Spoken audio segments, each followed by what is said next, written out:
오늘 뉴스는 많은 분들이 속으로만 걱정하고 있는 이야기입니다. 겉으로는 아무도 말하지 않습니다. 하지만 마음속 깊은 곳에서는 많은 사람들이 지금 떨고 있습니다. 2억 명, 전 세계적으로 무려 2억 명의 기록이 털렸습니다. 그런데 이상하게도 그 누구도 이 사건을 대놓고 이야기하지 않습니다. 왜일까요? 무엇이 이들을 침묵하게 만들었을까요? 오늘 제가 전해드릴 이야기는 그냥 해킹 사건이 아닙니다. 이건 아주 은밀한 공간, 아무에게도 들키고 싶지 않은 기록이 세상에 드러날지도 모른다는 공포에 관한 이야기입니다. 이야기는 세계 최대 성인 영상 플랫폼 포너브에서 시작됩니다. 해커들이 이 플랫폼의 데이터를 통째로 빼갔다고 주장했습니다. 이메일 주소, 사용자가 어떤 영상을 검색했는지, 언제 어떤 영상을 봤는지, 심지어 다운로드했던 제목까지 그 모든 기록이 유출됐다는 겁니다. 데이터 용량은 94GB, 건수는 약 2억 개. 이건 단순한 개인정보가 아닙니다. 누군가의 가장 사적인 욕망이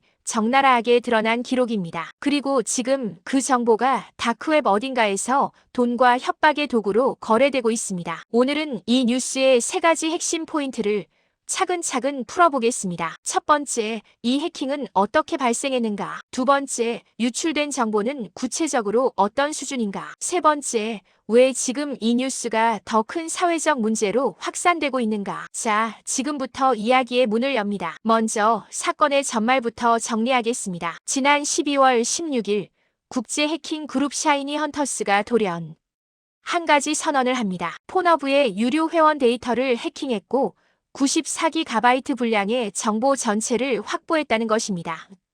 그리고 조건을 내걸었죠. 비트코인으로 돈을 내지 않으면 이 데이터를 세상에 공개하겠다. 이건 단순한 협박이 아닙니다. 공개되면 피해자는 단지 개인정보가 노출되는 게 아닙니다. 어떤 영상을 보고 어떤 검색어를 썼는지까지 드러납니다. 쉽게 말해 당신의 욕망, 성적 취향, 생활 습관이 그대로 낱낱이 공개될 수 있다는 이야기입니다. 실제로 유출된 정보에는 유료 회원의 이메일 주소, 위치 정보, 접속 시간, 검색 키워드, 그리고 시청했던 영상의 제목이 포함되어 있었습니다. 이제 상상해 보세요. 자신의 회사 이메일로 가입한 사람이 있었다면, 또는 정치인, 공무원, 연예인, 교사, 부모, 배우자, 그 누구라도 이 리스트에 있을 수 있습니다. 지금 인터넷 어딘가에서 이 정보를 사고 파는 이들이 생겨나고 있습니다. 포너브 측은 즉각 입장을 밝혔습니다. 이건 우리 시스템 문제가 아니라 외부 분석업체 믹스패널에서 수집한 데이터가 유출된 것 같다. 하지만 믹스패널은 우리는 그런 사고 없었다고 맞섰습니다. 책임이 서로에게 떠넘겨지고 있는 상황. 진실은 오리무중입니다. 한 가지 확실한 건 있습니다. 이 데이터가 실제 전 포너브 이용자들의 기록과 일치하고 있다는 점입니다. 외신인 로이터는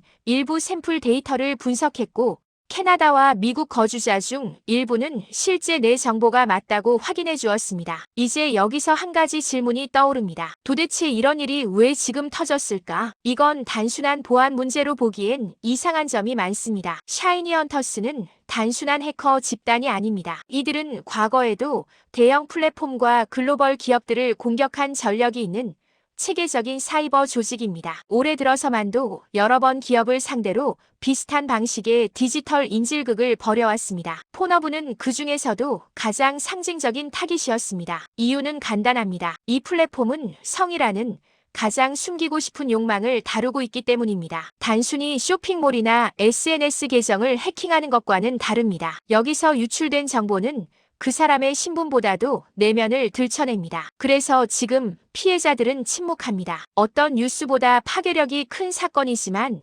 아무도 드러내놓고 말하지 못합니다. 그래서 이 뉴스는 이상하게도 조용합니다. 그러나 조용하다고 해서 피해가 없는 건 아닙니다. 다음 질문으로 넘어가 보겠습니다. 이 사건은 사회에 어떤 충격을 줄 수 있을까? 우선 개인정보 보호라는 말의 의미를 다시 생각해 봐야 합니다. 그동안 우리는 이메일, 비밀번호, 신용카드 번호 같은 기술적인 정보가 보호 대상이라고 생각해왔습니다. 하지만 이번 사건은 완전히 다릅니다. 보호되어야 할 것은 누군가의 욕망입니다. 무엇을 보고 싶어 했는지, 어떤 상상을 했는지, 어떤 검색을 했는지 그 모든 데이터가 상품이 되고 해커들의 돈벌이 수단이 되었습니다. 이건 단순한 해킹 사건이 아니라 디지털 사회의 도덕성과 존엄성에 대한 도전입니다. 게다가 이 사건은 단 한 명, 단 한 국가의 문제가 아닙니다. 폰허브는 글로벌 플랫폼입니다. 이 사건의 피해자 수는 약 2억 명, 거의 대한민국 전체 인구의 4배에 맞먹는 숫자입니다.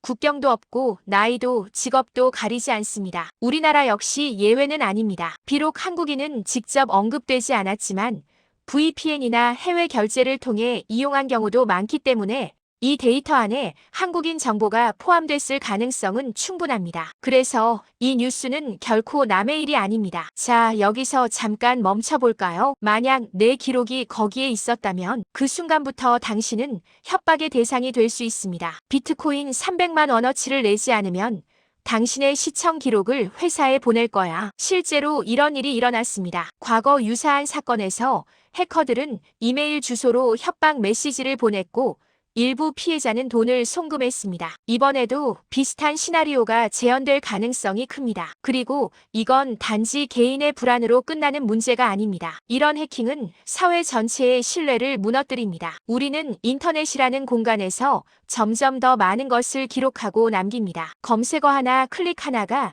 고스란히 자산이자 무기가 되어버리는 시대. 이제는 디지털 침묵권이 필요한 시대입니다. 말하지 않아도 지켜져야 할 권리, 욕망까지도 보호받아야 하는 시대. 그런데 지금 그런 권리가 흔들리고 있습니다. 정부와 법은 여기에 어떻게 대응하고 있을까요? 지금까지는 기술 보호에만 집중해 왔습니다. 하지만 이번 사건은 다른 차원의 문제입니다. 개인의 성향, 정체성, 생각까지 보호해야 하는 시대가 온 것입니다. 단순한 정보보호법이 아니라 존엄보호법이 필요한 시점입니다. 해외에서는 이 사건을 계기로 유료 사이트의 시청 기록, 저장 방식을 아예 없애자는 주장도 나오고 있습니다. 기록을 없애면 해킹돼도 털릴 게 없기 때문이죠. 이건 단지 보안 기술의 문제가 아닙니다. 디지털 세상이 인간의 존엄을 어떻게 대할 것인가에 대한 근본적인 질문입니다. 이제 마지막 정리로 넘어가겠습니다. 정리하면 오늘 뉴스는 폰허브라는 글로벌 플랫폼에서 발생한 개인정보 유출 사건이었습니다. 해커들은 2억 건 이상의 데이터를 확보했고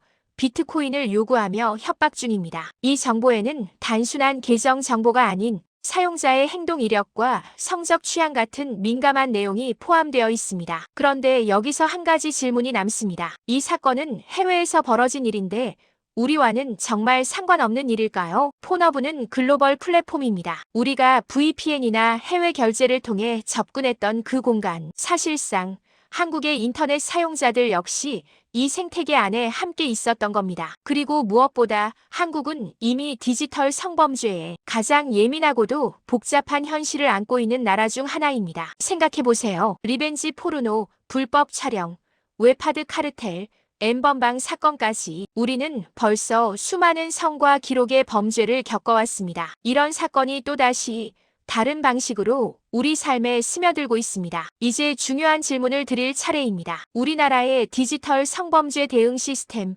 과연 지금도 안전하다고 말할 수 있을까요? 과거에는 몰래카메라가 문제였습니다. 그 다음엔 유포 영상과 불법 공유, 이제는 내가 무심코 남긴 시청 기록이 범죄의 무기가 되고 있습니다. 이건 단지 해커의 기술이 좋아졌다는 의미가 아닙니다. 법과 제도가 그 속도를 따라가지 못하고 있다는 신호입니다. 사건이 터지고 나서야 법을 고치고 사람이 다치고 나서야 예산이 늘어납니다. 우리는 늘 늦게 반응해왔습니다. 그 결과 피해자는 침묵하고 가해자는 시스템의 틈을 노립니다. 이번 사건에서도 마찬가지입니다. 유출된 데이터는 단지 기술 문제로 다뤄지고 있지만 그 안에는 인간의 존엄이 고스란히 들어 있습니다. 그리고 그 존엄은 기술이 아닌 제도와 사회가 지켜야 하는 영역입니다. 지금 우리 사회는 이 부분을 얼마나 준비하고 있을까요? 여기서 다음 이야기가 시작됩니다. 한국 사회의 디지털 성범죄 대응 시스템, 과연 얼마나 달라졌을까요? N번방 방지법 이후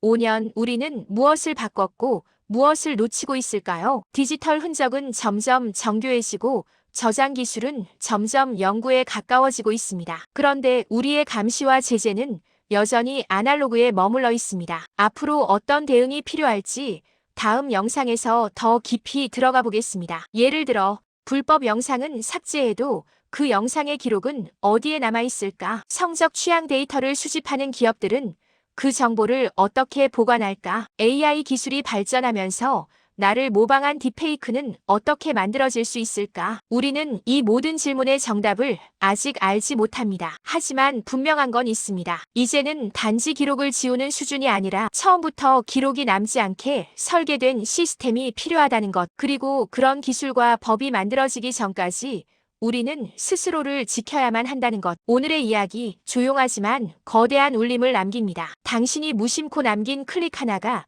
언젠가 누군가의 협박 메시지로 돌아올 수도 있다는 것. 조심하세요. 당신의 욕망은 생각보다 많은 것을 말해줍니다. 그리고 그 정보는 생각보다 많은 곳에 저장돼 있습니다. 이 영상이 도움이 되셨다면 구독과 좋아요 잊지 마시고요. 우리는 지금 말할 수 없는 공포 속에 놓여 있습니다. 아무도 드러내고 싶지 않은 가장 사적인 기록이 인터넷 어딘가에서 위협당하고 있는 시대. 이 사건이 우리에게 주는 메시지는 명확합니다. 이제는 무엇을 기록하든 그게 나중에 나를 위협할 수 있다. 오늘 뉴스가 조용하다고 작은 뉴스는 아닙니다. 아무도 말하지 않지만 모두가 생각하고 있는 이야기. 그 이야기를 우리가 함께 마주할 시간입니다.